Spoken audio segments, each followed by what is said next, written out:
Nobody wanted the old forge. That was the whole reason he left it to her. At 70, 9 days after she buried her husband, Faye Brenner sat in a lawyer's office over the feed store on the square in Renwick, Maryland, and listened to a stranger read out how 33 years of her life would be divided. When it was done, Silas Brenner's son and daughter had the house on Vance Street, the good corner lot by the bank, the truck, and the money, and Faye had a soot-black stone building down on Furnace Creek that the county had been trying to condemn since before she married into the family. Dale made a sound when the lawyer got to that part. A short breath pushed out through the nose that in a warmer man might have been a laugh, and in Dale was only arithmetic, and Faye, who had not yet let herself cry anywhere the family could keep account of it, folded the deed into her handbag and thanked them, quietly, for the ride back into town.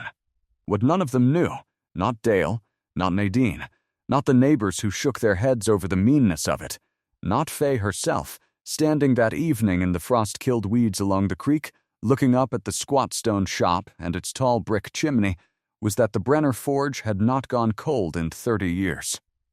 The doors were chained. The fire was not. To understand what that meant, and why a man would rise before dawn for 3 decades to light a fire in a building the whole town believed was dead, you have to go back to a wet morning in November and a funeral that a good many people in Renwick were surprised to find so poorly attended. Silas Brenner died at 82, in his chair, with the radio on, and the church held maybe 60 people. Faye had expected more. Silas had shod horses and mended plows and welded up the broken world of 3 counties for the better part of 60 years, and sitting in the second pew, she did the thing she always did in a room like that, which was count it, and the number came to 60. And it was not enough. There was hardly a farm gate in the valley that had not been hung on hinges his hands had drawn out on the anvil.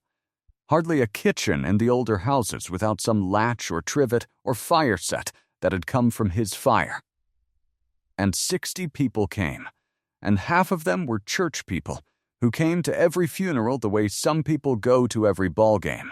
And the arithmetic of it sat on Faye all through the eulogy that the young minister gave for a man he had plainly never once heard speak. But that was Silas. He had been quiet, the way cold iron is quiet, holding whatever heat it was given and giving none of it back for free. He did not join, did not run for anything, did not stand in the middle of a story and tell it. In 33 years of marriage, Faye had watched him say more to a bar of stock in the fire than he ever said to a room full of people. He had a 9th-grade education and a smith's eye, and he could look at a length of iron and tell you to the pound what it would take to bend it, and he could stand across a barn lot and tell you from the ring of a hammer whether the man swinging it knew his business. He read one book over and over, a black-covered thing on the old trades that he kept by his chair, and he listened to the farm report and to Faye, and that was the sum of the noise he let into his life. The one thing anybody could ever quote him on was a line he said once a year, on the first hard frost morning of the fall, standing in the shop with the big door open and nobody but Faye there to hear it. Iron keeps faith with the hand that shaped it. It holds that shape long after the hand is gone. She had always taken it for what it sounded like, an old craftsman being tender about his trade, and never once thought to ask him what he meant by it. That was the shape of their marriage. She talked, and he listened.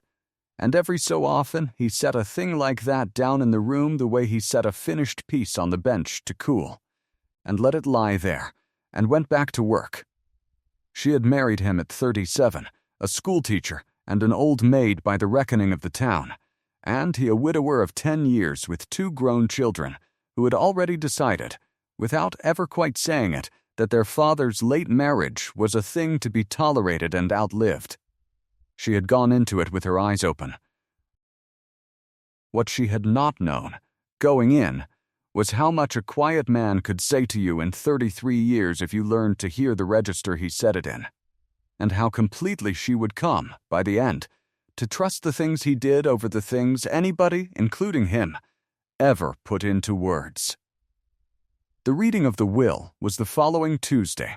Harlan Boyd read it flat, the way a man reads a parts list, and Faye sat with her handbag in her lap and her back very straight, and understood by the second paragraph exactly what was being done to her. The house to Dale and Nadine. The corner lot to Dale and Nadine. The truck to Dale. The accounts divided between them.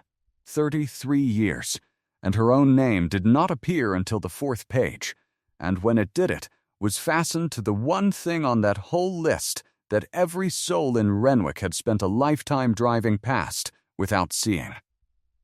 The forge property on Furnace Creek, Harlan Boyd read, the building and the lot it stands upon, and everything that is within it, whatever it may prove to be. Nobody heard the last clause. Faye did not hear it either. Dale made his sound. Nadine kept her eyes on the middle distance. Harlan Boyd turned the page and went on to a small life insurance policy, and the moment passed over that room the way a cloud shadow passes over a field, and the only person in the county who would have understood what had just been read aloud had been in the ground 9 days. Only much later would Faye go back to the lawyer and ask to see the file, and find that the will had been redrawn just 3 years before, that up until then, the forge had been left, like everything else, to be sold and divided, and that on a spring day when he was 79, Silas Brenner had driven himself to Harlan Boyd's office and changed that one line, alone, and told the lawyer only that his wife would understand it when the time came, and to be sure the last clause was in exactly as he had written it. Afterward, on the stairs, Dale was almost kind about it, which was worse. He stood with his keys in his fist and told her, in the voice of a man doing a woman a favor, that he would see to it. The building was a liability. Boys got in through the creek side. If a piece of that cornice let go onto somebody's car, it would be her name on the lawsuit, not his. He knew a man, Chet Mahin, who wanted the creek frontage for a storage unit lot and would take the whole parcel off her hands, forge and all, and haul the ruin away in the bargain, and split the little the lot would bring so that Faye came out of it with something toward an apartment. It's a fire trap, Faye, he said. Dad was old. Dad had gotten peculiar about that place at the end. Nadine said nothing, which is its own kind of vote. And Faye Brenner, who had spent 33 years being told by men in exactly that tone which of her own opinions were worth keeping, said thank you, and said she would think on it, and drove home the long way, down along the creek, until she came to it where it had stood her entire married life, a low, thick-walled building of dark furnace stone, its one great door chained, its windows blinded with tin, the tall brick chimney streaked black down one side, dead burdock waist high against the foundation, and over the door a rust-eaten iron bracket where a sign had hung before her time. It was, Faye thought, sitting there with the engine running and the heater ticking, the ugliest thing anyone had ever handed her. She was 70. She had a room at her sister's and a widow's pension that would keep a small apartment out by the highway, and in point of plain fact, nowhere in the world she had to be. And what she felt, looking up at that chained door, was not grief exactly, and not anger exactly, but a flat, cold, level clarity, which is the thing that grief and anger make in a woman who was raised never to raise her voice. She thought about the 60 people at the funeral. She thought about the way Dale had said Dad had gotten peculiar about that place, as if a man could be married to a shop for 60 years and it meant nothing, as if the fact that his father had kept driving down to a cold building until the last winter of his life were a symptom and not a message. They had handed her the eyesore of the county. All right. It was hers. She let herself in 3 days later through the small creekside door, the only one held with a padlock instead of a welded chain, using a ring of old keys Silas had kept on a nail by the kitchen back door for as long as she had known him, and stood in the cold black cave of the shop and breathed the place in, Coal dust and rust and cold ash and old grease, and under all of it, faint but unmistakable to a woman who had spent her girlhood tending a wood range, the clean, bitter smell of a fire that had not been out very long. She did not understand that yet. Not that first day.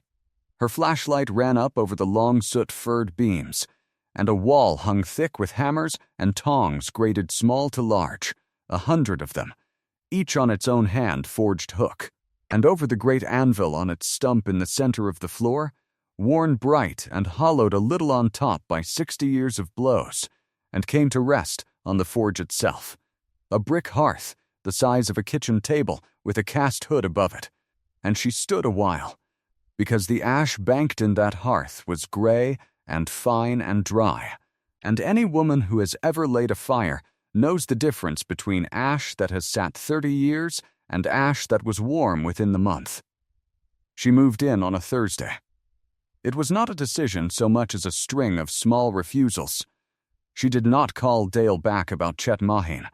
She did not go out to look at the apartment by the highway.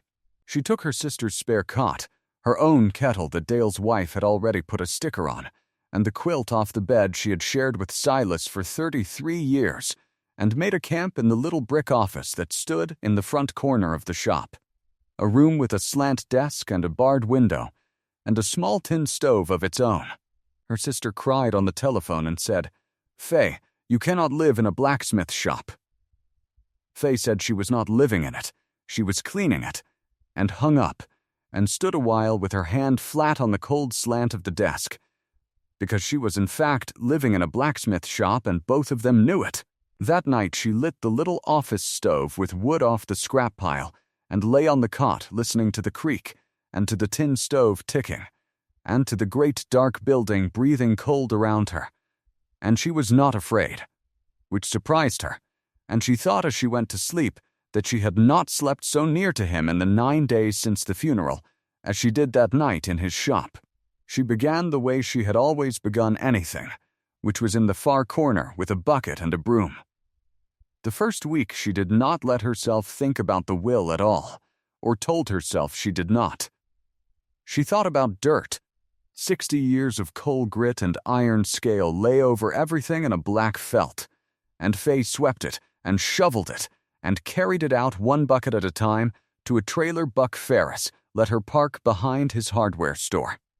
Working the way a woman works who has spent a lifetime cleaning other people's schoolrooms and knows to the ounce what an hour of it costs her knees. She found a wren's nest in the slack tub and left it. She found a horseshoe nailed points up over the inside of the door and left that too. She found, in a coffee can on the windowsill, a fistful of iron keys, none of which fit anything she could locate, and set them on the desk and did not throw them out. She found his apron on its peg, stiff and scorched and shaped to a body that was not there, and she took it down and held it a while and hung it back exactly where it had been, because it seemed to her a thing that ought to stay where his hand had left it. She learned the shop the way you learn a person you are only allowed to meet after they are gone. The tools told her he had been methodical to the point of severity, everything graded, everything hung, everything with a place. A man who wasted no motion because he had learned young that a smith who reaches twice for the same tool loses the heat.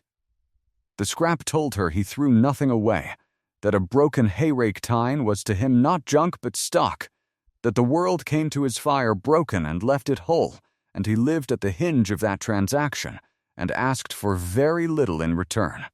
And the ash, the fine gray banked ash in the great hearth, told her a thing she was not yet ready to hear, which was that all of this, the graded tools and the saved iron and the swept floor, belonged not to a dead man's memory, but to a shop that someone, somehow, was still using.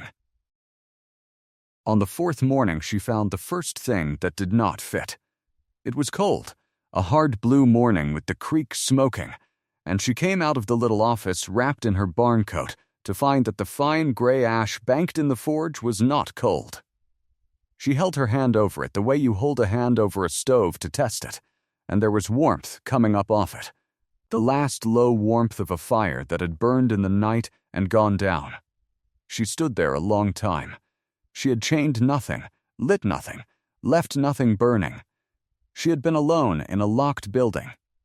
And yet someone, or something, had raised a fire in her husband's forge while she slept 40 feet away in the office, and banked it, and gone. There were no tracks she could find but her own. The creek door was padlocked as she had left it, and the coals under the grate were live enough, when she blew on them, to wake to orange and light a curl of shaving she held to them, which is a thing 30-year-old ash does not do. Fay Brenner was not a fanciful woman. She had buried a husband and both parents and did not believe the dead-lit fires.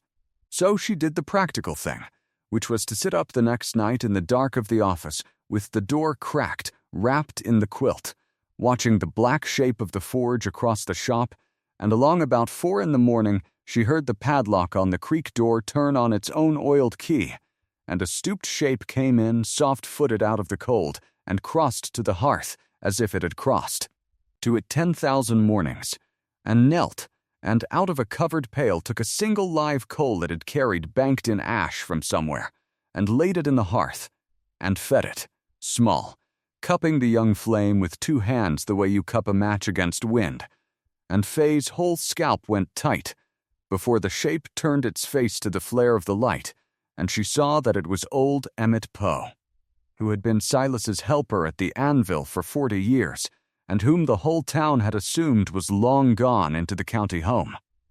He was not startled to see her. That was the thing she carried away from that morning. He looked at her across the little fire the way a man looks at weather he has been expecting, and he said, "I wondered how long before you'd sit up for me." Fay came out of the office in the quilt and sat down on a keg across the fire from him, and for a while neither of them said anything, 2 old people keeping a small flame alive between them in a cold, dark building an hour before dawn. And then Emmett told her, because it was time, and because he was tired, some of what he knew. "Silas made me promise," he said. "Whatever else happened, whoever got the rest of it, the fire in this hearth was not to go out. Not one morning. He told me a green fire is a dead fire, Fay, and a dead fire cracks the hearth, and a cracked hearth is the end of the shop, and there was work here that could not be let end. He said he'd rather I let his own grave go untended than let this fire go. So I never did. 30 years I've come. The mornings his own legs got too bad, and then every morning after he passed, and I've laid the coal, and I've banked it. And there's a man in the city that pays the coal bill, and asks me nothing, and I've told nobody, because I promised, and a promise is the only thing a poor man owns outright." He looked at his own hands. "I'm 86, he said. "I was starting to wonder who I'd hand it to. I didn't figure on it being you. But he did, I reckon. He figured on you." "What work?" she asked him. Emmett Poe only looked at the fire and would not say, because he had promised that too, and a man who has kept a fire 30 years does not spill the whole of it in a night. But he told her one thing more before he pulled his cap down and went back out into the dark to sleep the day away in the room he still rented over the barber shop. He told her the town had a story about the smoke. For 30 years, people driving the creek road before light had seen a thread of wood smoke standing up off the dead forge's chimney. And Renwick, being Renwick they had, made it into a haunting. The ghost of the old smith come back to work, and had gone on telling it to children on hayride nights and in October, and not one of them, in 30 years, had ever once thought to try the door and see who was really keeping the fire. People would rather have a ghost, Emmett said, than get up in the cold and find out the truth. He said it without bitterness, as a fact about people he had made his peace with, and then he was gone, and Fay sat by the fire he had left her until the barred window went gray. That was the morning Fay stopped cleaning the shop and started reading it. Because a fire kept 30 years is not sentiment. A fire kept 30 years is a fire kept for something, and a woman who has been handed a building and everything within it, whatever it may prove to be, begins at last to hear that last clause the way it was written. She went at the shop now the way she had once gone at a hard student who everyone had given up on, patiently, refusing to be told there was nothing there, and the shop, once she was listening, was full of things that did not fit a dead man's junk. It began with the back room. Behind the anvil floor, past the coal bin, a stone partition wall she had taken for the end of the building had in it a plank door she had swept past a dozen times, and the door was not locked so much as fitted, hung so true on its hand-drawn hinges that it sat flush and dark and looked like wall. When she found the latch under a fold of old harness leather and put her shoulder to it, it swung without a sound, perfectly balanced, the way nothing in a ruin is ever balanced, and she understood before her flashlight even found the far wall that this room had been kept. It was dry. The air in it was different, warmer. The air of a room with a fire laid ready. It was swept clean as a parlor. A little tin stove in the corner had kindling and split wood set in it, waiting, and the walls, floor to beam, were racked and shelved and hung with the most beautiful ironwork Faye Brenner had ever seen in her life. Not plows, not gate hinges for a barn. Gates, panels of scrolled leaves worked so fine the veins showed in them. A stair rail newel wound round with a wrought iron grapevine, each grape a separate struck bead, each tendril curled the way a real tendril curls, alive, a weather vane in the shape of a leaping trout that turned smooth under the touch of her hand, though there was no breath of wind in that closed room. Lamp brackets like ferns unrolling. A latch cast in the shape of a wren. A tall screen of interlaced iron the length of the wall that she had no name for, and would later learn to call a chancel screen. Its top run of tracery so delicate, it seemed to have been drawn on the dark with a pen, and not beaten out of bar stock by a man with a hammer. And it was all, every piece, finished to a degree that had nothing to do with a farrier mending a valley's plows for cash. It was the work of a man who could have worked anywhere in the world, done in secret, in a back room, in the mornings, by a smith the whole town believed had never made anything finer than a good gate hinge. Faye sat down on a nail keg in the middle of that room and did not clean anything for a long time. She thought about the man who had eaten supper across from her for 33 years and gone out afterward, some nights, to the shop, and come back smelling of coal, and said, when she asked, only that he had a little work on. A little work on. She had thought he meant a plow. She looked up now at the trout turning slow above her head in the still cold air, catching the flashlight along its every hammered scale, and she understood that she had been married for 33 years to a stranger, and that the stranger was a greater man than the husband, and that he had arranged his whole life so that she would only meet the one after she had already loved the other past, all changing her mind. Over the next weeks, she read the back room the way you read a house after the person is gone, which is to say she learned him from what he had kept. On a long bench under the barred window lay the master patterns, hundreds of them, full-size drawings of ironwork on brown paper and thin board, each rolled and tied and labeled in Silas's square pencil capitals, and the labels were the second thing that did not fit, because they were not the names of Renwick farms. They were the names of places Faye had heard of on the television. The dome railing of a state house she could have named without being told which state. The garden gates of a great house on a river that people paid money to walk through on a Sunday. The rood screen of a cathedral 3 states away that had burned to its stone and been raised again, and that Faye now understood, sitting with the rolled pattern across her knees, had been raised again in part by her husband's 2 hands in a Maryland shop before dawn.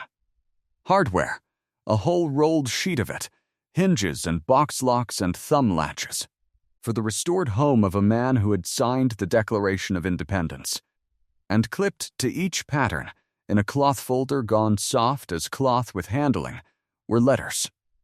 The letters were the thing that finally made her sit down at the slant desk with her reading glasses and stop pretending she did not understand what she had been left.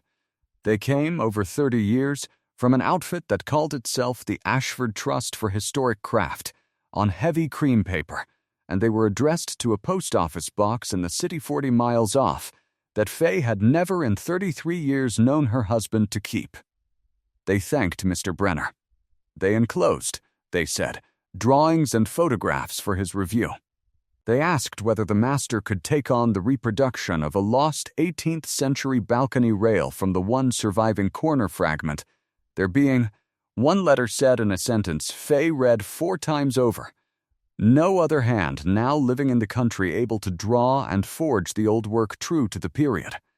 And they were sorry, they always said, in the same closing paragraph, that the terms of the covenant obliged them still to keep his name out of all record and publication, but the endowment continued as agreed, and here, enclosed, was the annual statement. Here was the annual statement. Fay had cleaned schoolrooms and pinched a schoolteacher's pennies for 30 years and knew the difference between a bill and a fortune at a single glance. The statement was a fortune. For 30 years, the Ashford Trust had paid her husband for the work he did in that back room, and her husband had drawn almost none of it, had taken from it. She would work out later. Only the price of coal and stock, and once, she thought, the down payment on the little stone house on Depot Street that he had looked at and not bought, and the rest of it had sat and grown, quietly, patiently, the way iron rusts and the way trees add rings, in an account with his name and no others, against the day the covenant should end. And there was more than the account. The letters spoke of royalties, of authorized reproductions cast from his patterns and sold in the gift shops of museums and historic houses up and down the country. Small leaves and latches and stair balusters that visitors carried home by the thousand, not knowing whose hand had drawn the first of them. And every one of those, for 30 years, had paid a few cents back into the box that Silas Brenner never opened. She understood then why the fire could not go out. It was not superstition, and it was not sentiment, and it was not even, entirely, love, though it was that too. The covenant, one of the earliest letters set out plainly, required only that the forge remain a living forge, its fire tended and its craft unbroken, for so long as the master should live, and for 1 year and a day beyond, at which time should no apprentice have been named and taught to carry the fire. The whole of the endowment and the patterns and the good and anonymous name of the work would pass, entire, to whomsoever the master, by his will, had placed in the keeping of the building and everything within it, whatever it might prove to be. Whatever it might prove to be. She said the words out loud in the cold office and heard them for the first time in her husband's voice, and understood that he had not been leaving her a ruin. He had been leaving her a test, and a trust, and the last and largest thing he had, and he had wrapped it in the one package on God's earth that he knew Dale and Nadine and Chet Maheen and the whole grasping arithmetic of the world would not trouble to open, because it looked like nothing. Because it looked like exactly the kind of worthless thing you hand the widow to keep her quiet. But it was not the account, and it was not the patterns, and it was not the cathedral screen or the State House rail that broke Fay Brenner open at last. It was a book, and a gate. The book was a ledger, though not the kind that keeps money. She found it in the slant desk under a false bottom she discovered only because one drawer rang hollow when she knocked it, a long, thin account book bound in black, and it was full, page after page after page, of names, not customers. The dead. Silas had gone up, she came to understand, reading it by lamplight over 3 long nights, into the old ironworkers' burying ground on the hill above the cold furnace, the paupers' end of it, where the men and the women and the little ones who had fed the Renwick furnace 150 years ago lay under markers of cast iron, gone to brown lace with rust, their names eaten clean away by the weather of a century, and one by one, on his own time. For no pay and no notice and no thanks from a living soul, he had drawn each ruined marker down to the shop. and made it new, and struck the name back into the iron with his own letter punches, and carried it back up the hill, and set it, so that a girl dead at 4 years old in 1861 had her name in the world again. And the ledger was the tally of them. 411 of them, every name he had given back, with the date beside it that he had set each stone. Some of the names had a second line under them in his pencil, where he had found, in the county records, who they were: a puddler, a fireman, a moulder's wife, a child. And at the very back, in the same square, unhurried hand, he had written a single sentence, undated. The only thing in all those books that was addressed to no ledger and no trust, and no one but whoever should someday read it. A man or a woman that has no one left to say their name, he had written, is not truly gone until the iron forgets it too. I do not let the iron forget. And then the gate. The gate stood at the very back of the room, taller than Fay, under a drop of clean canvas she had taken at first for a shrouded window.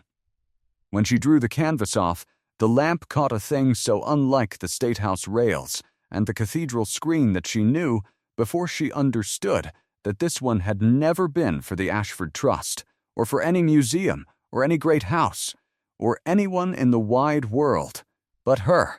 It was a garden gate, a single leaf of it, wrought all over in climbing wild roses, the small tough 5-petaled briar rose that had grown up the porch post of the first place she and Silas ever rented, a shotgun house on Depot Street the summer they married, and every rose was struck open to a different degree, bud and half-blown and full, and every leaf was turned as if a wind were going through the whole gate, and worked into the top rail so cleanly that you would take them for a part of the vine until you looked twice, were the letters F and B and the year of their wedding. It was 33 years of Sundays. She could read it now, in the very color of the iron, the oldest roses down at the hinge gone dark and deep brown black with age, and the newest up near the latch still carrying the blue-gray sheen of iron worked in the last year or two, a little at a time, a rose or a leaf at a sitting, across the entire length of their marriage. And it was not finished. One leaf at the top, next to the last rose, stood only half drawn, its edge still square and raw, the way a man leaves a thing on the anvil when he means to come back to it in the morning and does not know, laying down the hammer, that the morning is not going to come. On the anvil beside it, wrapped in an oiled rag, lay a single iron key, and it was the only object in that whole room that Silas had ever signed, for into the bow of it he had struck his maker's mark, a small oak leaf and acorn, the same mark, Fay would learn, that the connoisseurs of such things had puzzled over for 30 years on the finest restored ironwork in the country and called, having no name and no man to attach to it, simply the Renwick leaf. And under the key, on a card in his square, patient pencil hand, he had written 5 words. Finish the last leaf, Fay. She did not finish it that night. She sat on the nail keg, with the cold key held in her 2 hands, and the roses climbing up into the dark over her head, and she cried, at last, the whole of it, in a locked building with no one in the world to keep account of it, for the quiet man who had said more to a bar of iron than to any room of people, who had gone out after supper 33 years running to tell her, in the only language he trusted not to lie, exactly how much she was worth to him, and who had trusted her, in the end, past his own children and past the whole loud, grasping town, to be the one who came, and stayed, and sat up in the cold until she understood it, and read it, and picked up the hammer herself. The stranger came on a raw afternoon in the new year, in a car with an out-of-state plate, and stood a long while in the creek road looking up at the streaked black chimney before he came to the door. His name was Dr. Simon Adair, and he was, he said, an architectural conservator, and he had driven up on his own from the Ashford Trust because a certified letter had come back from the box in the city stamped deceased, and in 30 years no letter to that box had ever once come back. Fay let him in because he took his hat off in the doorway before he said a word, and because when his eye fell through the open door of the back room and found the leaping trout turning slow in the still air, he made a small sound. And it was not Dale's sound. It was the sound a person makes at the very edge of a thing much larger than himself. He stayed 3 days in the room over the barber shop that Emmett Poe found for him, and came to the shop each morning at first light. He had come, he admitted to Fay on the first evening over the coffee she made on the office stove, half-braced to find that the great anonymous Smith of the last generation, the hand behind the leaf mark that his whole profession had wondered over and argued about at their meetings, would turn out to have been a legend and a committee and a warehouse of hired men in a city somewhere. Instead, he found a back room in a Maryland furnace town, and a widow with a broom and a barn coat, and the patterns rolled and labeled in a 9th-grade pencil hand, and the letters, and the black tally of 411 dead in a pauper's burying ground, and by the second day, Dr. Adair had stopped taking his notes, and taken to simply standing in front of one piece and then another, with his hands clasped behind his back like a man who has wandered into a church in a country whose language he does not speak. He told Fay things she had not known she had been living inside of for 33 years. That the dome rail of the State House she could have named was her husband's hand, every baluster of it. That the cathedral screen was, that he had stood under it at its rededication with 1,000 other people, and wept and never known the man who made it was alive and shoeing horses in Maryland. That there was, in the whole profession, in the whole country, no living smith who could draw and forge the old work true to the period, and that the reason there had been one, for 30 years, was standing here in this room, and had died in his chair with the radio on 9 days before his widow buried him, without a single soul in his own town knowing what he was. He told her, too, what the covenant meant, in plain words, sitting at the slant desk with the annual statements spread between them, that the endowment and the accrued royalties and the patterns and the whole standing relationship with the trust were hers, free and clear under the will, the building having been kept a living forge to the very letter of the terms by an old man carrying a coal in a pail through 30 years of dark mornings.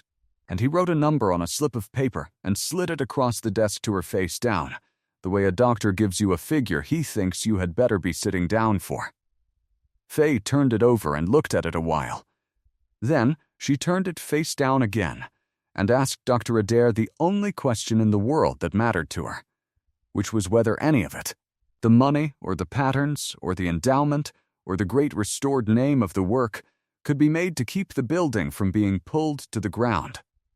Because that, she told him, was exactly what her stepson meant to do, and meant to do quickly, before she understood what she was standing in.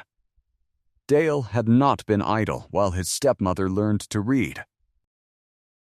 He came the second week of the new year with Chet Maheen and a folder, and he was not almost kind anymore. He had heard, the way a small town hears everything, that Fay had a fellow up from out of state with an out-of-state plate poking around the old forge for 3 days running, and Dale had put 2 and 2 together and gotten near enough to the truth to be badly frightened by it. There was money in that building. He could not have said how much or from where, but he had seen the out-of-state car, and he had heard the word conservator, and the arithmetic of the whole thing had changed under him, and it curdled him. He stood in the middle of the cold, swept shop, with his coat buttoned to the neck, and told Fay that the estate was going to be contested, that a woman his father had married late in life could not simply walk off with what was plainly turning out to be the most valuable thing the family owned under a will his father had no business writing at the end, that everyone in Renwick could and would testify Silas had gone soft and strange in his last years, keeping a fire lit in a dead shop, driving down there in all weather, talking to nobody, and that any account or covenant or endowment tied to his father's life work belonged by every right to his father's own blood, and not to a schoolteacher he had married when the children were already grown. Chet Maheen stood by the door the whole while and studied the ironwork Fay had not yet moved back out of sight, the gates and the fern brackets on the near wall, with the flat appraising eye of a man pricing scrap by the pound. And here is the thing that Faye Brenner had learned, standing 30 years at the front of a room full of other people's children, that Dale in all his life had never once had to learn. She had learned that you do not beat a loud man by getting louder. You beat him by being the only person in the room who has done the reading. She did not raise her voice. She told Dale that he was welcome to contest the will, and that when he did, the fitness of his father's mind would be argued out in front of the whole county in open court, in front of everyone they knew, and that she would be obliged, in her own defense, to enter the ledger into the record. "What ledger?" said Dale. "The ledger of the burying ground," said Faye.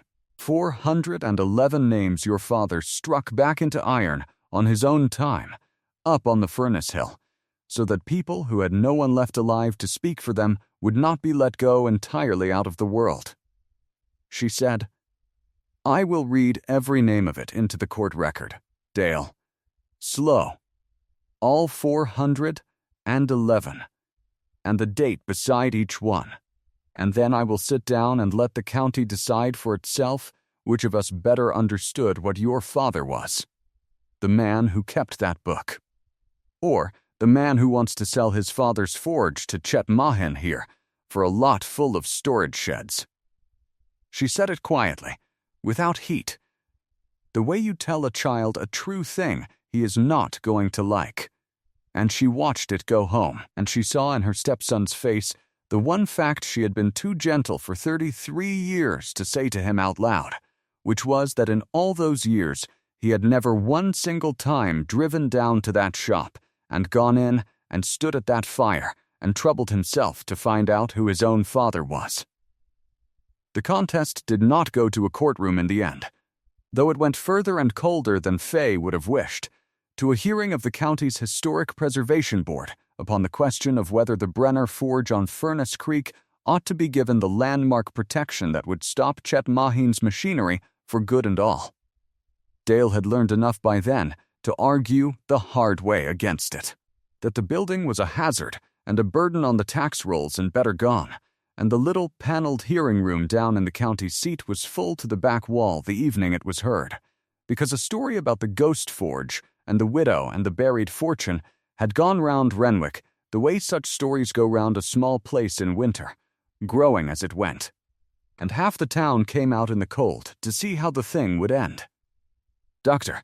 Adair testified first, and the State House and the cathedral and the leaf mark and the number he did not read aloud, but handed up to the board, did their slow work on 7 ordinary faces. He was a careful witness, and an honest one, and he did not overstate, and by the time he had finished, the members of the board were looking at the photographs he had brought the way people look at photographs of a place they have been to without knowing what it was. But it was not the conservator from out of state who turned that room. It was a small bent woman named Etta Mullins, 90 years old if she was a day, who had asked the chairman for leave to speak, and whom nobody on that board had the hardness in them to refuse. She got up with both hands on her cane, and she said that everybody was talking tonight about state houses and cathedrals and money, and she wanted, if they would let an old woman, to talk about her boy instead. Her boy Harlan had died at 11 years of age, she said. Longer ago now than most of the people in this room have been alive. The winter, the last of the mills shut down. And they had buried him up on the furnace hill, because the hill was where the poor of Renwick were put, under a little cast-iron marker, no bigger than a stove lid. And the weather of all those years had eaten his name off of it clean, so that she had gone up every spring of her life to lay something down at a marker that no longer said, to anyone who might pass, that her son was lying there. Until one spring, she said, and here her voice did not shake, though everyone in the room had gone still waiting to see if it would, until one spring she climbed up the hill, and the name was back, cut deep and fresh and square into the old iron. Harlan Mullins, and under it the 2 dates. And she had knelt down there in the wet grass, an old woman by herself, and run her fingers over her son's name that she had thought the world had taken for good, and she had never known, from that day until this very evening in this room, who on God's earth had done it for her. She had thought, she said, and she looked around at all of them, that it must have been the Lord himself, because who else in this world troubles over a poor woman's dead boy 80 years gone? And now, she said, you people are sitting here telling me it was Silas Brenner. In that shop down on the creek, the one this man wants to knock into the ground for a storage lot. She stood there a moment longer holding her cane. Well, she said. Then she sat down, and there was not one single sound in that paneled room. Not a chair, not a cough, and the chairman had to clear his throat twice before he could call the vote. The board voted that same evening to protect the building, and it was not close. And it was not even really about statehouses by the end. The Ashford Trust, in the spring, endowed the Brenner Forge as a working shop and a place of instruction, which was the one thing in all the world the Covenant had ever wanted, and the one thing 30 years of dark mornings had been for. A fire kept, and a craft unbroken and passed on living into hands that were not yet born when the old man lit it. Dr. Adair came back and helped Fay find and vet the smith who would take the fire, a serious woman in her middle 30s named Priya, with old burn scars up both forearms and her whole hard-won life in her 2 hands, and set her to learning the old drawn work off the patterns before the knowing of it died out of the country entirely. Emmett Poe, who was far too old now to swing a hammer or carry a pail up the frozen creek path, was given by unanimous and unspoken agreement the title of Keeper of the Fire, and a good deep chair beside the hearth, and the one standing duty of telling the young woman, in his own good time and at whatever length pleased him, when her weld was cold and her scarf was thin and her fire was burning green, which he did, every single day, with an authority and a satisfaction that added, Fay was privately certain, a good 5 years onto the end of his life. Fay did not keep the money the way Dale had lain awake fearing she would.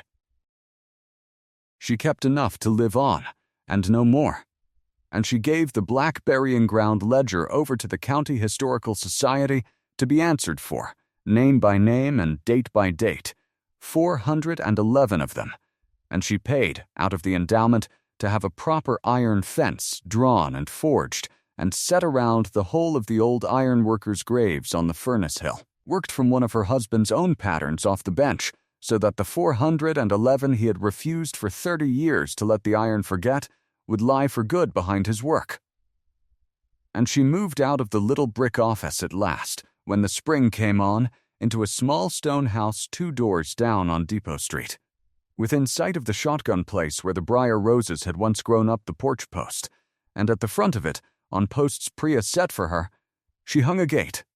She had finished the last leaf herself. It took her most of a winter, going down to the forge in the mornings in her barn coat, learning from Priya and from Emmett Poe in his chair how to bring the fire up slow and hold the iron at the color and red the heat off the surface of it, learning that iron will not be hurried and will not be forced, and will give you, in the end, only the shape you have had the patience and the love to ask of it, and no other.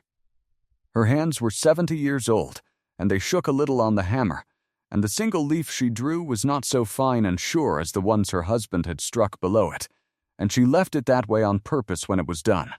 A little rougher than the rest, a little more plainly the work of a beginner's late and loving hand, because it seemed to her the truest and the only thing she could say back to him across the distance he had gone. That she had come, that she had stayed and read it all, that she had understood, in the finish, what she was worth to him, and what he had been, and that she had picked up the last of it, the very last unfinished leaf of it, and closed it herself. On the first hard frost morning of the following fall, she stood at her own gate on Depot Street, with a cup of coffee going cold and forgotten in her hand, and watched a thread of wood smoke stand up straight and blue into the still cold air off the forge chimney down along the creek, where Priya had the fire up and the day's iron heating and the great door open to the morning, and Faye said the line out loud, the way he used to say it, to nobody at all, because there was no one there beside her to hear it, and because that, she understood now, had never once in 33 years been the point of his saying it. Iron keeps faith with the hand that shaped it. It holds that shape long after the hand is gone. And down along the creek, in a shop the whole of Renwick had believed for 30 years was dead and haunted and fit only for the bulldozer, the fire that one quiet man had refused across 3 decades to let go out went on burning in the cold morning, tended now and taught and named at last in front of the county, and going nowhere because he had left it, in the end, past all his blood and all the loud grasping world, to the one person on earth who would sit up alone in the dark until she understood why it could not be allowed to die, and then would get up and cross the cold floor in her stocking feet, and kneel, and feed it,